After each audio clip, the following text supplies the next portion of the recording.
कैसे हैं आप। आज मैं जो रेसिपी आपके साथ शेयर करूंगा उसका नाम है एवोकाडो ब्रंच। ये एक हेल्दी फूड है और ये शुगर के पेशेंट और हार्ट पेशेंट के लिए बहुत हेल्दी फूड है। इसकी कैलोरीज ऐसी हैं कि जो हेल्दी हैं और उनके लिए बेहतर हैं। आइए हम आज देखते हैं कि एवोकाडो ब्रंच में कौन कौन से अज्जा इस्तेमाल होंगे। जी नाज़रीन, जैसा कि मैंने आपको बताया था कि अभी हम बनाएंगे एवोकाडो ब्रंच। उसके लिए मैंने ब्रेड का एक पीस ले लिया जिसको दरमियान से काट लिया है। ये एक लंबी शक्ल की ब्रेड है। और एक एवोकाडो ले लिया जिसको मैंने डाइस कटिंग की है। उसके बाद एक अंडा और चिली लाइम ड्रेसिंग, धनिया, काली मिर्च और hot chilli very fine chop की हुई है, और 2 टमाटर हैं और एक लेमन का पीस है। तो इसके लिए मुझे मुख्तलिफ़ चीज़ें बनानी होंगी, वो मैं साथ साथ बनाता हूँ और आपको मैं बताता हूँ ये कैसे बनता है। जी नाज़रीन, जैसा कि आप देख सकते हैं कि ये मैंने टमाटो सालसा तैयार किया है, जो कि आज मैं जो बना रहा हूँ एवोकाडो ब्रंच उसमें भी इस्तेमाल होना है।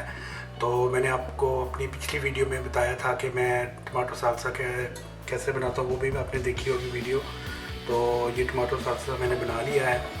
तो अब इसको जो सा मैं एक साइड पे रख देता हूँ और अब जो दूसरी चीज़ तैयार करनी है उसके लिए वो मैं आपके सामने तैयार करता हूँ। टमाटो सालसा हमने तैयार कर लिया है। अब एक अदद एवोकाडो है जिसको मैंने क्यूब कटिंग में या डाइस उसके कर लिए हैं। इसमें मैं अब टमाटो सालसा डालूँगा और जो है वो चॉप्ड धनिया उसमें डालूँगा, और इसी तरह चिली लाइम ड्रेसिंग जो है इसमें ऐड करूँगा। इसी तरह मैंने चॉप्ड धनिया जो है वो इसमें ऐड कर दिया। इसको हमने अच्छी तरह से मिक्स कर लेना है और इजी और आराम से करना है, ताकि जैसा कि आपको मालूम है कि एवोकाडो थोड़ा सा सेंसिटिव होता है और वो मैश ना हो जाए। तो उसको जो है आपने अच्छी तरह मिक्स कर लेना है।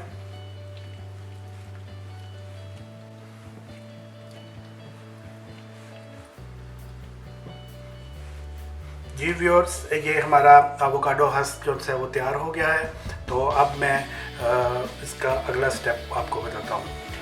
जी नाज़रीन, अब अगला जो मरहला है वो है पोच्ड एग का। तो अब मैं आपके सामने पोच्ड एग बनाऊँगा।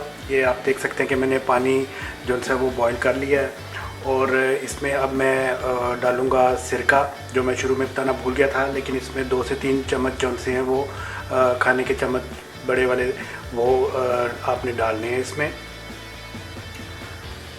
ये मैं इसमें ऐड कर दूंगा। पानी इस वक्त जो है वो अपने मैक्सिमम बॉइलिंग पॉइंट पे है, और इसमें अब मैं जो है वो एग डालूंगा।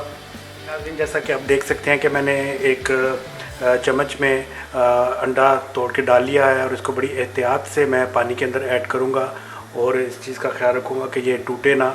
और इसको जो है 2.5 मिनट के लिए मैं इसमें पकने दूंगा या उबलने दूंगा। तो इसको अब ऐड करते हैं।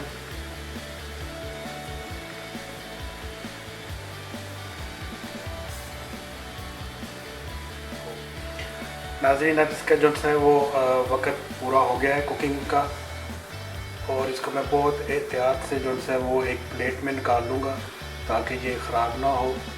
और कुछ ऐसी इसकी शक्ल बन जाती है पकने के बाद।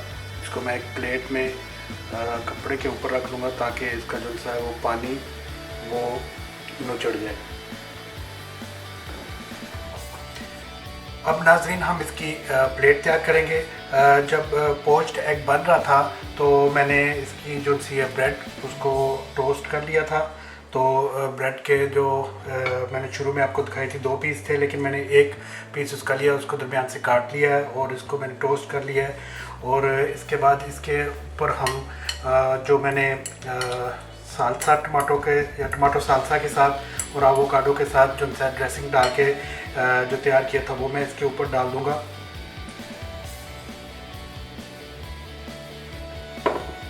उसके बाद नाज़रीन, मैं इसके ऊपर जो सा वो पोच्ड एग डाल दूंगा बड़ी एहतियात के साथ ताकि टूटे ना। और इसका पानी जो सा वो निचड़ चुका है, और इसके ऊपर मैंने जो है वो पोच्ड एग रख दिया है। इसके ऊपर जो है वो मैं काली मिर्च स्प्रेड कर दूंगा। इसके ऊपर आप चाहें तो हस्बे ज़ायका नमक डाल सकते हैं, उम्मीद है कि आपको ये रेसिपी और ये एवोकाडो ब्रंच पसंद आया होगा। अपने कमेंट से आगाह कीजिएगा। Thank you for watching.